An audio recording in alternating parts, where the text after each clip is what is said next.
Summertime, and the living's easy. Rallies on the microphone with Ross MG. All the people in the dance will agree that we're well qualified to represent the LBC. Me and Louis, we gonna run to the party and dance to the rhythm. It gets harder. Assalamualaikum warahmatullahi wabarakatuh. Selamat pagi, siang, sore, dan malam dimanapun kalian berada. Halo semuanya, salam kenal. Kami dari kelompok 4 akan membagikan kisah inspirasi dari sosok yang sangat mengagumkan. Namun sebelum itu, izinkan kami untuk memperkenalkan diri terlebih dahulu. Perkenalkan, nama saya Dian Isma Hairani sebagai penyaji 1. Perkenalkan, nama saya Dainalita Fiona sebagai penyaji 2. Perkenalkan, nama saya Humaira Zarfa Kamilaris sebagai penyaji 3. Halo, perkenalkan saya sebagai penyaji 4. Saya bernama Kisha Satifah. Shalom semuanya, perkenalkan nama saya Peter Wu, saya sebagai penyaji 5. Halo, perkenalkan saya Diki Agustian sebagai penyaji 6. Nah, sekian dari perkenalan penyaji kami. Saya akan mengenalkan kameramen untuk mengabdikan seluruh rangkaian cerita. Ada 2 kameramen, yaitu kameramen 1 dan kameramen 2. Silakan. Perkenalkan nama saya Saka Safa Ramadan, kameramen 1. Perkenalkan, nama saya Stefani Rizliani sebagai kameramen 2. Sekian, terima kasih. Nyatanya tak semudah apa yang kita pikirkan. Naik turunnya jalan kehidupan sering kita alami.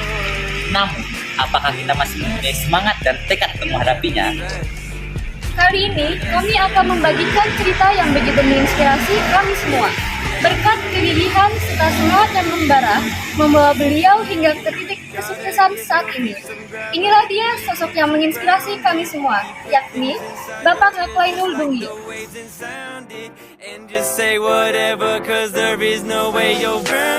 Beliau ini dikenal sebagai sosok humoris, namun begitu disiplin dan bertanggung jawab. Ketika di kantor, beliau dapat bersikap tegas kepada pegawainya, namun tidak menutup kemungkinan beliau juga akan bisa membawa kebersamaan bersama pegawainya. Inilah sosok Bapak Rekwainul Dungio, seorang hakim yang bertugas di Kota Sanggau, Kalimantan Barat. Untuk mengetahui video perjalanan lengkap beliau hingga sukses, jangan lupa simak video ini. Selamat sore Bapak, perkenalkan kami siswa-siswa SMP Negeri 1. Jadi maksud kami datang di sini adalah untuk mengerjakan tugas bahasa Indonesia mengenai cerita inspiratif. Jika Bapak berkenan, apakah Bapak bersedia untuk membagi cerita ataupun pengalaman Bapak sehingga bisa sukses ini? Ya. Terima kasih atas ketersediaan Bapak untuk diwawancara. Sebelum itu, perkenankan kami untuk memperkenalkan diri. Saya Diki Agustian. Saya Saka Safa Ramadan. Saya Stefani Rizliani. Saya Peter Wu. Saya Humaira Zarfa Kamilaris. Saya Dian Isma Hairani. Saya Kisha Satifah. Saya Dainalita Fiona. Ya. Terima kasih banyak ya sudah bersedia ya.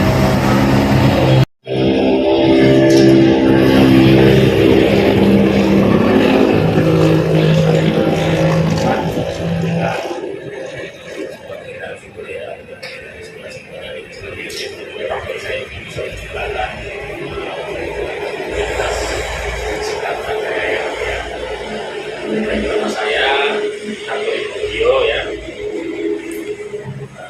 Saya sebagai pelajar dari Sanggau. Saya betul saya Humaira ya. Anak kedua ya, saudara ya. Sekilas rekam jejak karir saya ya. Sebelum di Sanggau, saya pertama kali di Solo Papua ya. Terus kedua di Boyolali Mandar, Sulawesi Barat. Ketiga di Masamba, Sulawesi Selatan. Keempat Probolinggo, Jawa Timur. Kelima Tegal, Jawa Tengah. Keenam Bontang, Kalimantan Timur. Ketujuh Sanggau. Ya, itu sekilas riwayat karir saya. Baik Pak, kami kan tidak sabar untuk mendengar cerita Bapak lebih lanjut, lebih dalam lagi. Nah, ini. Pertanyaan saya nih Pak, apa pengalaman yang tidak bisa Bapak lupakan sampai bisa membuat Bapak sukses? Pengalaman ya. Iya. Pengalaman yang tidak bisa saya lupakan mungkin berkah orang tua ya. Ya, saya merasa bahwa orang tua itu yang paling utama, yang paling utama sehingga saya bisa sampai seperti sekarang ya, terutama doa dari seorang ibu ya. Jadi seorang ibu itu orang tua lah ya, ini doanya itu makbul ya kalau istilah Islam, sangat pasti ya kita sama Tuhan ya. Orang tua ya, nanti ini kita lihat jangan sampai kita dengan orang tua ya, jadi boleh buat orang tua sedih jangan ya. Kalau orang tua sudah berdoa, sholat, ya gitu. Saya masih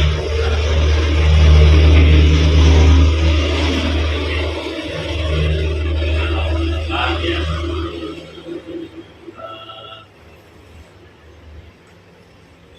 Setelah dua orang tua, sepertinya saya orang yang punya prinsip. Ya. Prinsip. Ada contoh yang dulu saya masuk kuliah. Ya, jadi saya dulu kuliah itu niat tidak akan pulang kampung kalau sebelum sarjana. Gitu ya, jadi saya sudah berkeyakinan saya merantau dengan ijazah SMA, pulang harus ijazah SMA. Gitu ya. Jadi sampai saya lebaran berapa tahun di kampungnya orangnya, lalu takbiran sedih dalam kamar, itulah sedih sebenarnya. Tapi itu karena sudah prinsip, saya harus sukses baru pulang. Banyak ya, kita harus prinsipnya. Ya, jadi prinsip itu masalah juga pergaulan. Jadi kalau kita balik lagi nih, kan sekarang godaan lebih banyak dari dulu ya. Kalau saya dulu ini godaannya sering diminta rokok, kan, panggilan. Tapi kalau kita punya prinsip, kalau saya dibilang banci, kan, laki-laki itu biasa dibilang banci kalau nggak rokok. Tapi ya, nggak apa-apa. Kalau kan ya nggak apa-apa. Saya betul gitu. Nggak rokok dibilang banci kan, nakut, kan, jangan. Terus sekali kita coba akan kita ketagihan langsung sepertinya ya. Itu lihat prinsip yang baik dilakukan, yang pas jelek jangan dilakukan, jangan coba-coba. Ya. Iya Pak, saya mau tanya nih Ya. Pak, gimana sih Pak universitas Bapak selama ini mengajar, selama ini dalam berkuliah? Saya menempuh S1 di Brawijaya Malang, S2 juga di Brawijaya Malang. Ya, saya dulu saya SMA dulu di Ternate di Maluku Utara. Jadi kesempatan untuk masuk PTN adalah dengan PPK. Jadi saya memang di Malang itu PPK ya, PPK itu Kapates. Dulu istilah PPK, sekarang apa namanya ya?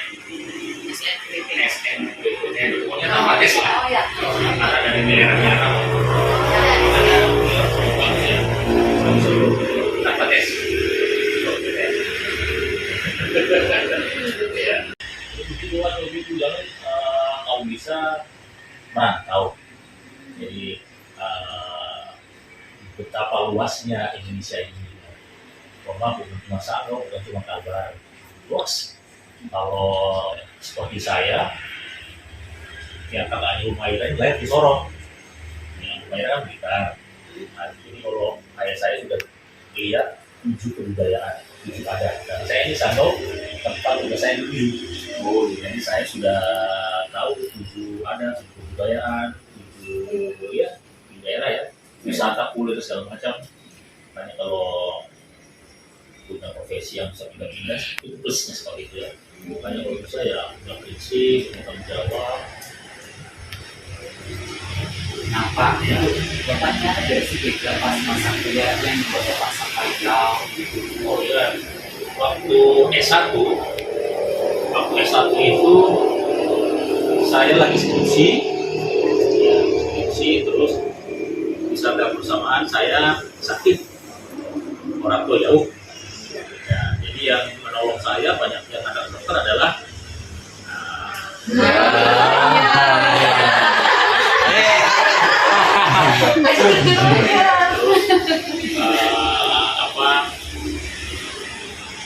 ujian saya itu memang waktu tes skripsi. Jadi waktu mengajukan proposal skripsi, dosennya mau naik haji. Jadi mau tidak mau kita harus tunggu dulu dari haji. Ya. Berikutnya mau sampai ganti dosen, tapi yang kedua pun ikut lemhanas. Jadi saya skripsi itu sampai 1,5 tahun. Itulah kalau godaan kita itu kalau lagi stres itu kan biasanya berpikir yang jelek-jelek, pelarian jelek-jelek. Makanya kalau kalau kita yang sering beragama, kalau kita ada cobaan lanjut ke gereja, ke masjid. Kalau Islam tak ada urusan. Saya juga dulu itu, saya ujian saya berat sekali. Orang lain sudah lulus, saya terhalang di skripsi. Teman-teman saya 4 tahun sudah sarjana, saya lewat dari 4 tahun. Tapi dalam doa saya bilang kepada Allah itu Tuhan saya terima ujiannya, tapi saya begini, saya mohon kepada Allah buat saya bahwa ya Allah, saya kuliah lama-lama tidak apa-apa, asalkan mohon kalau sudah sarjana cepatkan saya kuliah. 3 bulan untuk saya lama, jadi teman-teman saya bulan lulus malah sampai saya kerja mereka belum ada pekerjaan, malah saya yang lama kuliah. Alhamdulillah kerja. S2 juga begitu, sama juga S2 pas tesis selamanya. Karena kuliah saya, mereka tahu saya kuliah kan di Brawijaya Malang, tapi saya lagi dinas di Tegal. Jadi jarak antara Tegal dengan Malang itu jauh naik kereta. Jadi pulang pergi duduk saya 24 jam. Kesana 12, pulang 12. Untuk sekolah. Itu belum kuliahnya hidupnya. Kalau di kereta saja pulang pergi 24 jam, satu hari malam. Ujiannya luar biasa selesai. Sampai berapa gitu. Biasanya masing-masing orang cobanya beda-beda. Kalau saya cobanya pas mau selesai, ada coba. Tapi kalau itu tadi prinsipnya, kalau ada masalah jangan juga dihadapi. Seperti lagunya, bisa kan? Badai pasti berlalu. Nah, tapi kalau kita menghindar, karena waktu itu berputar. Kalau kita menghindar, kalau waktu stop, masih itu. Tapi kan besoknya waktunya datang. Ini hasilnya. Jangan waktu akan berputar terus. Kita akan menyesal kalau kita tidak menghadapi masalah itu. Ya, pasti menyesal tidak, makanya kita hadapi masalah supaya selesai. Karena itu tadi waktu berputar. Kalau kita menghindar, kayak ini misalnya saya tidak mau kuliah karena misalkan tidak di kampung, misalkan di mana lingkungan. Tapi kan penuh berkata ya ada. Sementara teman-teman pada sukses, ya, kita berpikiran enak di kampung, kita dengan keluarga, kan, segala macam, harus seperti aja. Ya, mungkin harus dihadapi, kan, karena kita ingin waktu dari kita terus. Nanti kita rugi kalau kita mengambil. Ya Pak, pertanyaan santai Pak. Oh, santai ya. Pas Bapak lagi down gitu atau di masa stres gitu, apa ada nggak tempat yang buat itu Bapak healing, buat Bapak nyembuhin Bapak? Ada nggak? Kalau sekarang, kalau lagi suntuk ya, healing, ya macam mana? Ya, macam mana? Masalahnya kan jarak jauh ya. Kalau Pontianak mungkin bisa hari Sabtu setelah pulang sekolah. Tapi kalau yang sehari-hari paling kalau lagi banyak pikiran, banyak tugas, pulang ke rumah lihat anak-anak kan enak. Ademnya.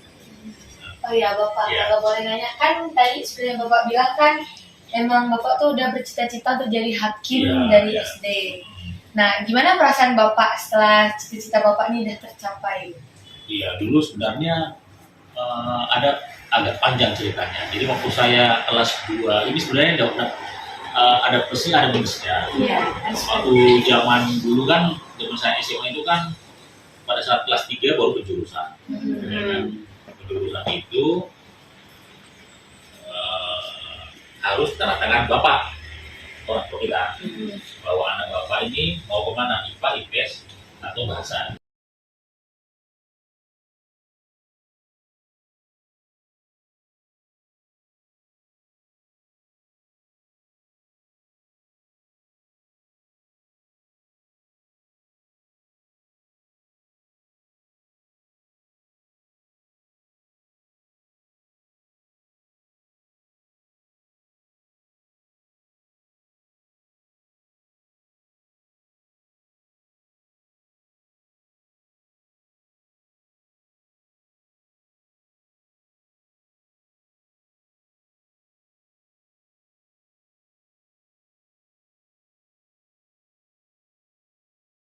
Usulan nilai matematika, fisika, kimia.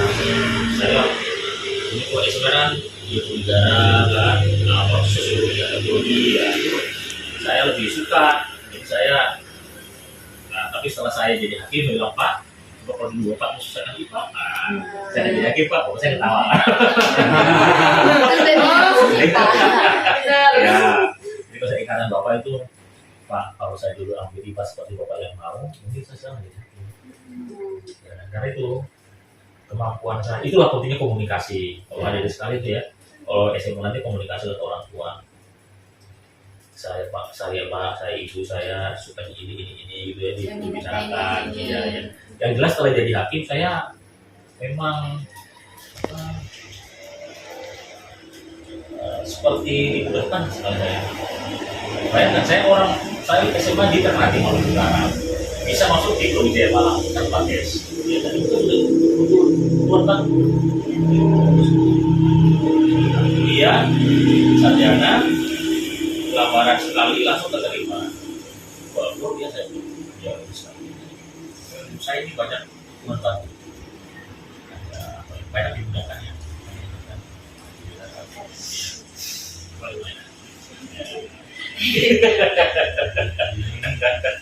Nah, untuk universitas Bapak nih Pak, kan Bapak dari Brawijaya Iya. ya Pak. Nah, itu universitas Bapak nih emang universitas selama Bapak impian Bapak selama ini kah atau udah bisanya masuk sini ini gitu? Brawijaya termasuk, jadi waktu saya SMP, saya ingin kuliah di dua tempat, Brawijaya Malang atau Airlangga Surabaya. Nah, saya punya dua pilihan, itu masih SMP. Nah, dari dua pilihan itu ada undangan PMDK hanya dari waktu itu ada Brawijaya, ada Udayana Bali, ada UGM. Dulu kan bisa ambil lebih dari satu. Nah, saya ambil 3, Brawijaya, UGM sama Udayana Bali. Udah saya terima di Udayana Bali. Saya sudah packing, saya mau berangkat ke Bali. Tapi di saat yang bersamaan saya juga terima di Brawijaya. Ya. Jadi karena saya keluarga besar ya, karena saya juga masih kuliah, dibandingkan Pak Alif itu ya. Jadi memang saya lebih memperhatikan Brawijaya. Karena dari SMP pun saya jadi Brawijaya. Kenapa pilihan? Bukan saya kuliah di Malang, Brawijaya. Saya nggak pernah ingin kuliah di GMI, nggak pernah. Brawijaya atau Airlangga. Apa tes pulang ya? Apa kalau boleh tahu ya, siapa dosen terbaik Bapak hingga Bapak bersemangat untuk kuliah di universitas tersebut? Kalau boleh tahu, dosen itu banyak yang berkesannya, mungkin yang bisa saya sebutkan satu itu namanya Bu Rahmi ya, Bu Rahmi Sulustiorini. Kenapa berkesan? Karena tadi waktu saya sakit, waktu saya skripsi, beliau kasih semangat, yang telepon saya, ayo mas ke kampus, segera konsultasikan skripsinya. Kalau saya sakit, dia banyak kirim doa, kasih semangat. Saya pernah ke Malang waktu saya S2, jurusan belum pensiun, senang saya. Masih bangga ya, dulu saya mahasiswanya kan. Ya. Rahmi Sulustiorini, Dr. Rahmi Sulustiorini SHM. Sekarang aktif, mungkin setahun tahun pensiun dia. Sudah tua kan? Nah nih Pak, Ya. kan Bapak bilang udah 7 kali pindah. Ya. Nah pas Bapak pindah itu kira ada nggak kendala yang Bapak alami sama pindah? Kendalanya itu tadi pindah anak sekolah. Ya, pindah sekolah itu agak sedikit ya, itu prosedurnya ya. Prosedurnya jadi harus ada kayak Maira kan dulu di Gontang, jadi harus ada penerimaan dari surat SMP 1 Sanggau.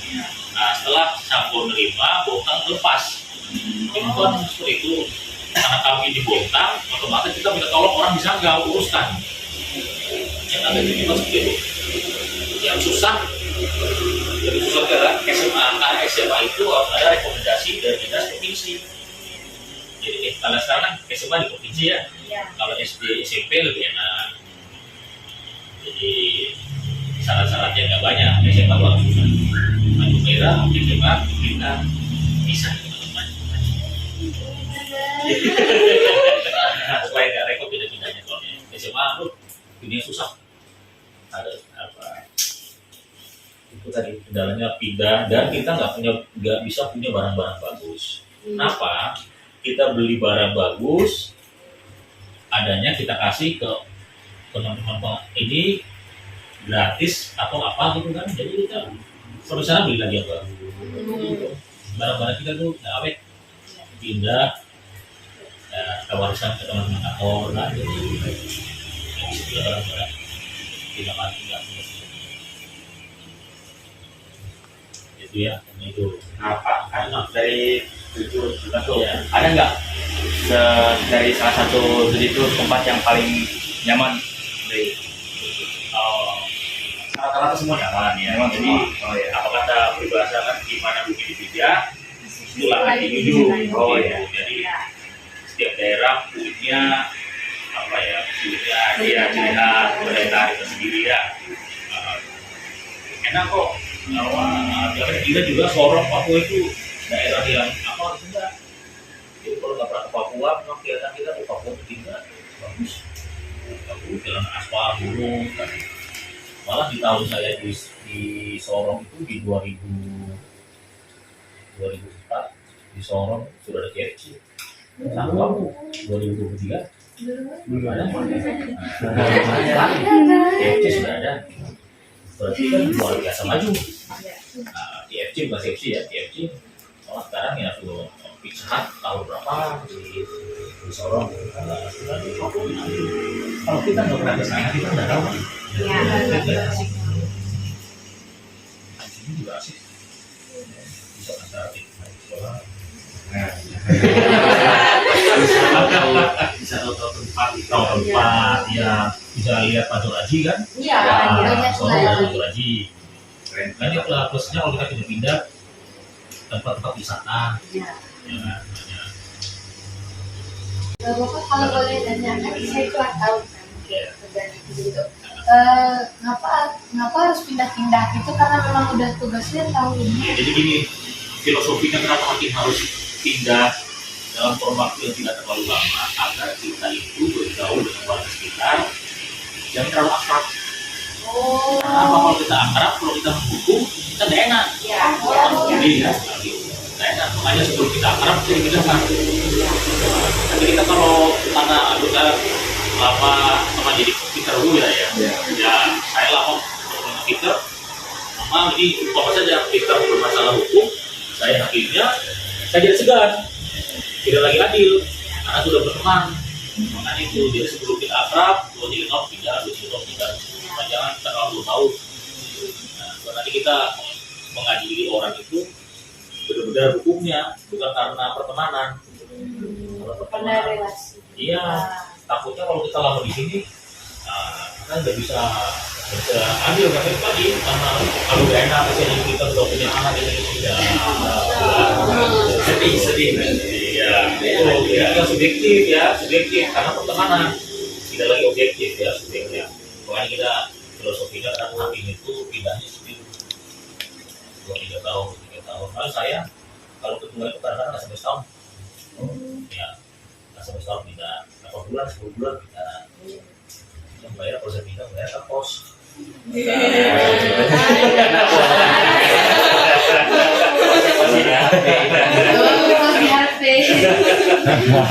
TikTok di HP. Gitu ya. Ada lagi?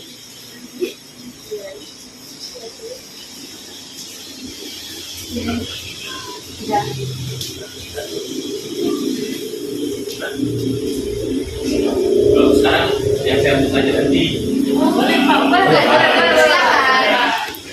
Tadi siapa namanya? Fiona. Kalau besar ini jadi apa? Jujur Pak, saya mau masuk jurusan hukum jadi hakim. Oh yes. Ya. Kalau ini siapa namanya? Kalau saya jadi Isma Pak. Isma jadi apa? Saya tuh sebenarnya dari kecil tuh kepinginnya jadi polisi gitu. Visi kan? Ya. Cuman ini Pak permasalahannya kan pas itu pernah kejadian kecelakaan gitu kan ya Pak. Kan dimana kalau polisi itu kan semuanya harus asli gitu kan. Nah dimana kecelakaan kemarin tuh gigi saya tuh jadi patah gitu Pak. Nah jadi ini kan disambung gitu. Nah jadi tuh kemungkinan untuk masuk tuh jadi kecil. Mungkin cita-cita yang lain mungkin jadi dokter sih Pak. Iya. Kalau saya sendiri sih dari dulu sih saya emang gemar dengan bahasa Inggris. Sebenarnya saya nanti pas besar pengen jadi guru bahasa Inggris gitu Pak ceritanya. Cuma nggak tahu mengapa tiba-tiba terhantui dengan ngelihat poluan-poluan gitu biasa di jalan. Jadi saya kepingin juga mau jadi poluan gitu karena juga saya rasa kayak fisik saya juga cukup karena saya dulu tuh sempat berlatih juga kan karena sempat mau jadi atlet basket. Cuma sekarang udah stop. Jadi kayaknya mungkin untuk sekarang tuh saya memfokuskan mau jadi poluan.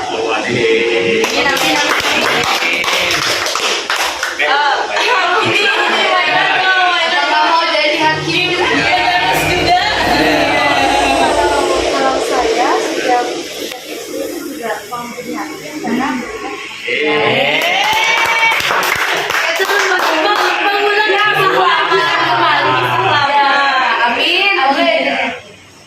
Nah, kalau saya nih sebenarnya cita-citanya ini ingin jadi pembisnis yang sukses. Namun sudah ada kelapa sawit.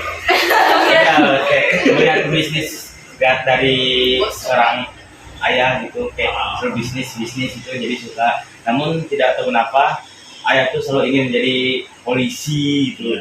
Harus ditentuin. Tapi kan kalau prinsip saya itu ya harus ikut prinsip saya juga. Semoga aja bisa sampai jadi pembisnis sukses. Itu kira banget. Kalau pinter nih, kalau sekarang nih kayaknya kita mau ya pembasket dulu. Soalnya kalau lihat dari kondisi ekonomi keluarga, kayak kita belum bisa ambil perguruan tinggi. Tapi Peter sih maunya nanti di SMA Peter belajar benar-benar supaya dapat beasiswa. Jadi Peter bisa mewujudkan cita-cita Peter jadi guru MTK.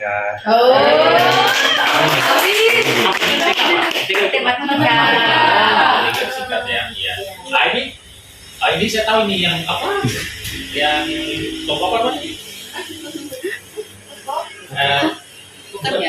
Bukan ya, yang ini apa? Itu Kalista itu. Oh, iya. Bukan ya. Nah, itu jadi apa ini? Gimana ceritanya?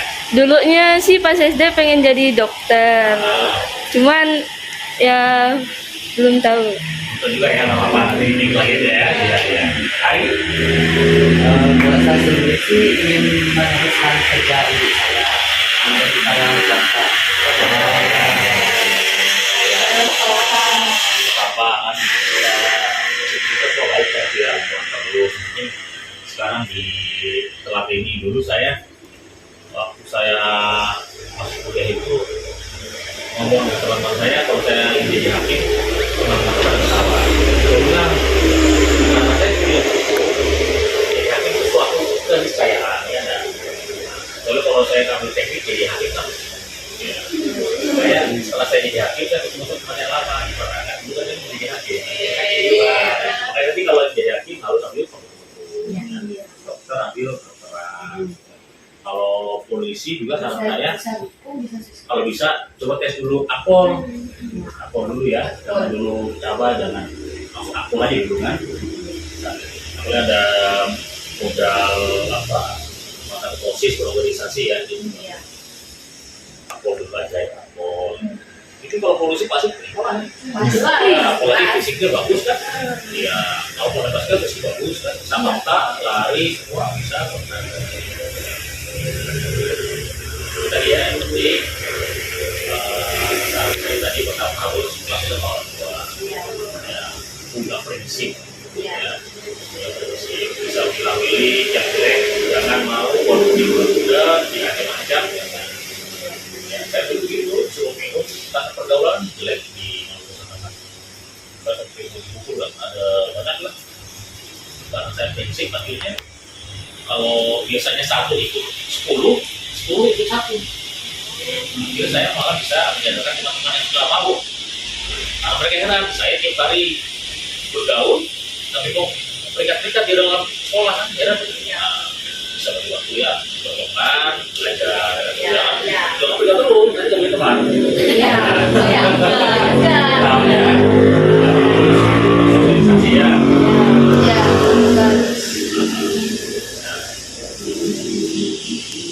Ini satu kelompok ya? Iya. Ya. 3, 4 ya, 4 orangnya. Iya. Ya. Yang lain bukan aja itu. Mereka ada yang wawancara guru di sekolah, Ada yang masalah ibu kantin. ada keluarganya sendiri. Ya, ada. Apa maksudnya berinspirasi kan? Iya. Penting gitu sekarang. Jadi dibebaskan narasumbernya siapa. Iya. Jadi oke Pak, sekian ya Kak. Iya. Terima kasih banyak. Terima kasih banyak. Tapi kita orang mainan kita kayak itu ya. Damn, who knew all the Dan ways informasi penting yang dapat kita kutip dari cerita inspirasi ini adalah disiplin, bertanggung jawab, serta memiliki prinsip. hit the road and laugh, but something told me that it wouldn't last. Teman sekalian, amanat yang bisa kita ambil dari cerita inspirasi kali ini adalah kewajiban seorang anak adalah patuh kepada orang tua, sementara kewajiban seorang pelajar adalah belajar. Kita harus bisa membagi waktu antara waktu bermain dan waktu belajar. Kita juga harus bisa menghindari hal-hal buruk yang dapat merusak masa depan kita, sebab kita harus mendekati dan melakukan hal-hal baik yang dapat membantu kita meraih masa depan yang cerah. Sekian video inspirasi yang sudah kami bagikan. Semoga dapat bisa menginspirasi teman-teman semua. Mohon maaf apabila ada kesalahan kata maupun tindakan yang kami perbuat secara tidak sengaja maupun sengaja. Adu dua part, semoga bermanfaat. Sampai jumpa.